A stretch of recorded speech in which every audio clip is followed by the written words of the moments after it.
write essay, summarize spoken text, listen and fill in the blank, and write from dictation. When students attempt these questions, I've often noticed one of the most common yet simple mistakes that they make, and it's the difference between THERE there and THEIR there. Some students, they use it interchangeably, and that creates grammatical errors which makes you lose your listening and writing points.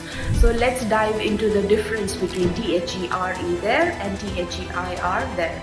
So let's first look at THERE there. THERE there is used to talk about position, direction, or location of things. So a sentence example with THERE there would be, I am going there tomorrow. So where are you going? You are going there. You are going to a particular location, to a place. So we are using it to talk about location or position.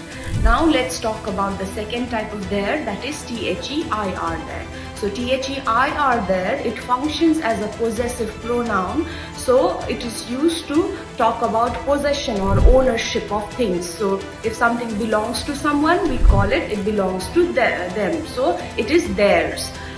So a sentence example with that would be, that is their car. So whose car is it? It is their car. Who is the owner? They are the owner of that car. So the word THEIR in this case is showing ownership, meaning who owns that thing. Now let's compare the two words side by side. THERE there first, they live there. So where are they living? They are living in that location, in that place.